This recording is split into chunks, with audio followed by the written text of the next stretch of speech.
again from Patriots camp. In the official press conference, Floyd Mayweather announced his final fight on September 12th, and he declared that Andre Berto is a very worthy opponent while taking a shot at Manny Pacquiao. Can Skip get some water? Take a listen. Tough competitor. He's been knocked down, but he jump up off the canvas and continue to fight. And every time he go out, he gives 100%, and that's what we want. Why do you want that?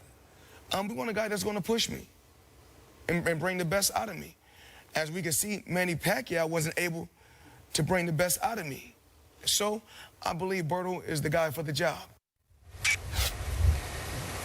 Stephen A., you know Floyd. You spent a lot of time with him. Do you agree with that? No, I do not. But I want to say this. A lot of people are going to get on Floyd for a couple of things. First of all, I know Andre Berto.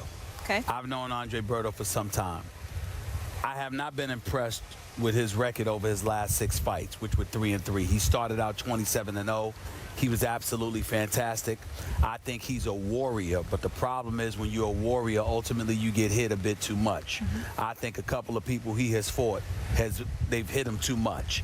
And because of that, now, I don't want to call him punch drunk. He still has speed, he still has power, but I don't think he's any match for Floyd Money Mayweather, and Floyd knows that. If Floyd thinks most people weren't a match for him, why the hell is he going to think Andre Berto is a match for him? I think this is one of those situations where Floyd is, to be quite honest with you, I think he's looking out for one of the brothers and sitting there and giving him an opportunity to make some good money, because Lord knows nobody else in boxing is doing that for a lot of guys. And I think that that's what's behind this to some degree. And I also believe no matter what they say, that he's going to come out and out of retirement, and he will fight again for fight number 50 after he wins this next fight. Even though, again, it's boxing, anybody could get caught. And Andre Berto is capable of catching somebody and hurting them. I don't think it will happen because I don't think he's in Floyd's class. But in the sport of boxing, never close your eyes to that possibility. Having said all of that, the main reason we're discussing this is because Floyd went on record, Skip, and said that the media is to blame for the Manny Pacquiao hype. I am here to tell you he's absolutely correct. The media is responsible for the hype, me primarily included, as well as you. And I'm going to tell you why. Manny Pacquiao is great. Manny Pacquiao has speed. Manny Pacquiao has power. I may tease him about the fact that he got put to sleep by Juan Manuel Marquez, but that's only after I knew he was all right, because I certainly wasn't laughing when I saw him get dropped like that, because Manny Pacquiao is an incredibly nice guy and a good man. I just wished him the best. I didn't want him hurt. But he got put to sleep by Juan Manuel Marquez. Caught him with that straight right coming in. Put him to sleep. Manny Pacquiao, outside of that, has been nothing short of sensational and clearly number 2 on the list as the pound-for-pound greatest in the world for years and years and years. We know he's got speed. We know he's got power in both hands. We knew that he wanted Floyd. And our attitude was, well, we know what Floyd's going to do, and we know what he can do. He's a boxer extraordinaire. He's a defensive magician in the ring. He doesn't take too many risks, etc. But Pacquiao was supposed to be the dude that was going to quell all of that. He was faster than Cotto. He was faster than Canelo Alvarez. He was smaller and considerably more elusive in a lot of people's eyes. So he was supposed to cause Floyd all of this problem. And on top of it all, because Floyd took his time about taking a fight, the Skip Baylesses of the world, Molly, was sitting up there calling him chicken flies, mocking him and disrespecting him and all this other stuff. There's only one me, so go ahead. That's right.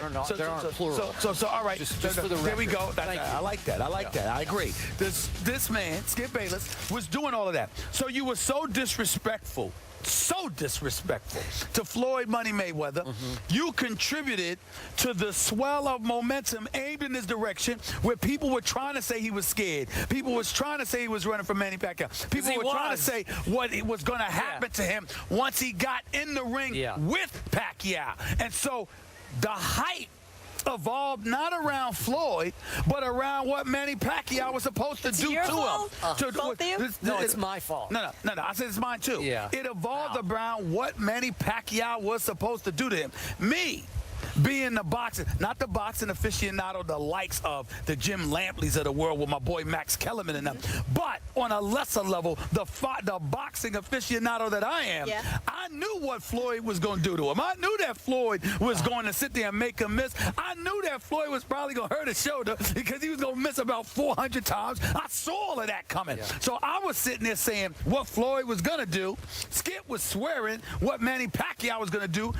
Everybody in the media was jumping on that bandwagon, whether it was on my side or his side. So we did, as an institution, contribute to the hype because we thought Manny Pacquiao was going to put up a better display. That's what it was, because we always knew what fight Floyd was going to fight, but it was hyped because of what we thought Manny Pacquiao was going to do, and then he didn't end up doing it. So Floyd is basically saying, that's your fault. I told y'all I was going to go in the ring and give him a boxing lesson. Y'all believed all this hype that he was going to come and knock me out. Shame on y'all. And that's a good point on Floyd's part. It's a good point. This man across from me is unbelievable. First of all, now that you have dismissed Berto as a charity fight, I got to leave that alone for now. Not charity. Well, that's where you're going. You know, he's doing something for his brother. I get it. No. Okay, all right. Now let's get back to. I really think that's what let's he's get back to doing, overhyping here. Talk about a slickster. This man across from me has omitted. I said. He's a New Yorker. He's from Queens. The key They don't get detail smoother. of this entire discussion. Look, I will give you this.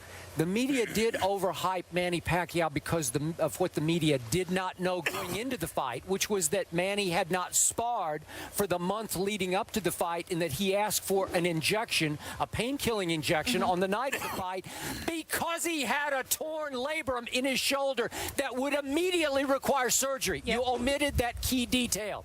So how can you say that the media was overhyping the ring record of Manny Pacquiao? Do I have to remind you? Did we overhype what he did to De La Hoya, even though you say De La Hoya was shot? And he had absolutely. Okay, but listen. Walking. Okay, but listen, he was just a flat-out dead man because that was a rout that night, and that was a boxing display that Pacquiao put on. Weight 145. Okay. Go ahead. What happened to Ricky Hatton at the hands of Pacquiao? Destroyed. All right. Destroyed. How about Miguel Cotto, a man that you have great respect for? I do. That was TKO in 12, and Cotto raved about Manny's power plus his speed, that he'd never encountered that much power plus speed in the ring. And then we start going to Clottey and Margarito, and remember Sugar Shane Mosley raved about Manny Pacquiao after that fight, after he got his butt beat. And then listen, Timothy Bradley, he lost twice. I don't care what you say. He lost twice, and he is a stud game fighter to me. And we agree there. He's the one. This is the man. You want to talk about you're in for a long night. You're going to be in for, and Floyd would have been in for a long night if he had taken Bradley in this fight instead of Berto. Bradley doesn't have power, but he can box, he can fight, and he can take a punch. He can take a I got a lot of punch. respect for Timothy And that first Bradley. fight was the all-time robbery I have ever witnessed when they somehow gave it to Bradley over Pacquiao. But then, look, Juan Manuel Marquez, that was the fourth fight we're talking about. I have to remind you that Manny had beaten, even called the first fight a draw, I have no idea. Yes. That was another robbery. But he had beaten him 2 previous times in fights 2 and 3. And then he was just bored. I got to fight this guy a 4th time because Floyd was a chicken. Floyd was running and running and running from Manny Pacquiao. And he finally got shamed into having to do it for the sake of his legacy, because you even admitted you cannot retire with that big glaring asterisk on your record. Absolutely. Ran from Manny Pacquiao. So what, thank you God, Pacquiao tears his labrum before the fight. Okay, I want to see a real fight. I want to see a second fight. You say before the fight. I say he probably tore it during the fight. All those misses, probably. swings. So that's why he didn't spar for the whole month. If I swing and miss 400 times, I'd hurt my labrum too. All right, that's fine. But now Floyd is sitting back taking pot shots at Manny Pacquiao, saying, "Oh, he didn't push me to be my best." Yeah, Floyd, because you fought a one-arm fighter. Are you proud of that? Because I wouldn't be. I'd be ashamed of it. And if Floyd Mayweather Jr. does not rematch with Manny Pacquiao in fight number 50, he's going to be shamed again. He'll certainly be shamed from this position. I disagree. Let me tell you this. I believe that, and again, I'm on the record. Floyd cannot end his career fighting Andre Berto. That can't be your last fight on the books. And you know what? I don't believe he will. And I don't believe he will either. I think this, and I have no problem with him fighting Berto because it's a tune-up. If it's not a tune-up, that's an entirely different matter. But as long as he fights after Berto, I'm not going to have any problem with this being a potential tune-up. It does not have to be Manny Pacquiao. I would prefer that it's Manny Pacquiao, but Manny Pacquiao needs to come and apologize to Floyd for sitting there and using that as a weak excuse. You ain't got no business. You showed up in the ring. You need surgery the next day, and it's not an excuse? Please. Are you kidding me? I'm not sure the surgery was the next day. I know that's what Bob Arum and probably Freddie Roach is saying, but I don't know that. Let me tell you something right now. I got no problems. And nobody, let me tell you something, you know anything about boxing, you're not going to have a problem with Mayweather fighting Canelo Alvarez or Cotto next instead of Manny Pacquiao. I got news for you. That's a mega fight if he fights one of those two. Stay the hell away from Triple G, Gennady Golovkin. Don't fight that boy. He's too big for you. Stay the hell away from him. But you're talking about Canelo or Miguel Cotto, absolutely, that would be a mega fight. And if you want to go to Macau and fight Manny Pacquiao, make sure you have folks that go to the doctor's office. Make sure that we see it on camera, the medical exams. We want to see the x-rays. We will. We want to make sure there's nothing torn, there's nothing sprained or strained. I'll hold them up. That's right. That's right. All right, we can do that. Just to be clear. 50-1. Please. Just to be clear, September 12th, I shouldn't be booking travel? September 12th. No. Berto, Mayweather. You're not going to that one? I might be there, but I don't blame everybody for not looking forward to this. Yeah. Not after the Pacquiao thing. It should be somebody better, but this is a tune-up. It's a charity fight. I'll donate. Yeah. It's not charity. It's a tune-up. It's a tune-up. You can have my 75, Andre note, Berto. we know Mayweather's the undisputed champ. We have another champion in the house. Actually, we're not in the house. We're outside here at the desk. It's Troy Brown, a 3-time Super Bowl champion. Come on over. He did it on both sides of the ball. Patriots Hall of Famer. How are you? Thank you so much for joining us. We got a lot to talk to you about. Good to see you. Good to see you, man. Thank you.